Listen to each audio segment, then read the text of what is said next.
সবাইকে, চলে এসেছি আজ নতুন একটা রেসিপি নিয়ে। তুল মাছটা ভালো করে ধুয়ে পরিষ্কার করে নুন হলুদ দিয়ে ভালো করে মাখিয়ে রাখতে হবে, ভালো করে, ঠিক আছে, ভালো করে মাখাতে হবে। আমি প্রত্যেকবারে বলেছি ম্যারিনেটের ওপর নির্ভর করে তোমার কেমন হচ্ছে টেস্ট হবে। তো ভালো করে যে কোনো মাছিতে একটু নুন তেল দিয়ে মাখিয়ে ভাজা ভালো। এবার নুন তেল দিয়ে মাখিয়ে তারপরে তেলটা গরম করতে দিয়ে দিয়েছি এখানে, ঠিক আছে। এবার তেলটা গরম হচ্ছে, জুপ জুপ জুপ জুপ জুপ জুপ জুপ জুপ দেখো ফুটছে ফুটছে। এই ফুটা তেলে যদি কেউ পড়ে যায়, ও মা গো, থাক বাবা, জমের অরুচি হয়ে যাব।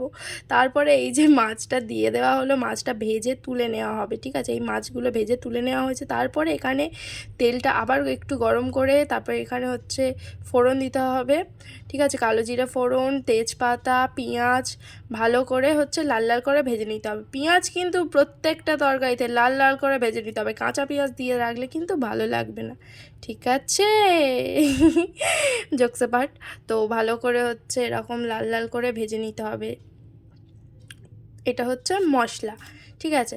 এবার লাল করে যখন দেখছি যে ভাজা হয়ে যাচ্ছে হালকা হালকা করে পেঁয়াজগুলো, তখন হচ্ছে এই আলুগুলো দিয়ে দিতে হবে। মাছের তরকারি পড়বে আর আলু না হলে ভাত জমবে কী করে, আলু তো দিতেই হবে। তো এরকম আলুগুলো দিয়ে দিতে হবে।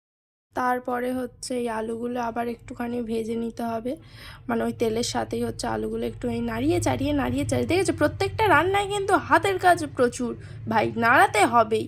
তারপরে একটুখানি নুন দিয়ে দেওয়া হলো, ঠিক আছে। একটু নুন, তারপরে একটু হলুদ গুঁড়ো, এতেও হলুদ গুঁড়ো দিতে হবে। যে মাছ ভাজায় হলুদ গুঁড়ো দিয়েছে বলে এটা দেবে না সেটা কিন্তু ভুলো না, এতে কিন্তু হলুদ গুঁড়ো দিতে হবে।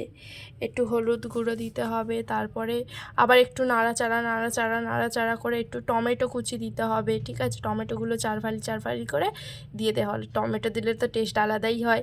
তারপরে একটুখানি আদা বাটা দিতে হবে, একটু রসুন বাটা দিতে হবে, যেহেতু মাছে একটু আদা রসুন না বাটা দিলে না একটা আঁশটা গন্ধ লাগে। তো যাই হোক, আদা বাটা রসুন বাটা দিয়ে, এই দেখো কাঁচা লঙ্কাগুলো কেমন চেয়ে আছে, তার উপর দিয়ে দিল একদম গুঁড়ো লঙ্কা, ঠিক আছে। তারপরে এই যে এখানে দেখো ভালো করে একটুখানি জল দিয়ে কষে নিতে হবে। এই যে কষা কষা হয়ে আসবে, তারপরে আবার ভালো করে কষতে হবে। তারপরে এবারে দিয়ে দিতে হবে ওর ভিতর জল, ঠিক আছে। কিন্তু তার আগে মা দিয়েছে একটু লাল লঙ্কার গুঁড়ো, ঠিক আছে।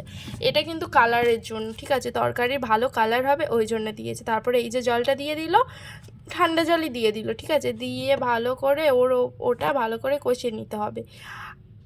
আর হ্যাঁ, এটা কিন্তু দিল সর্ষে বাটা, কেউ দিতে কিন্তু ভুলো না, সর্ষে বাটাটা দেওয়া মাস্ট এই তরকারিটা করার সময়।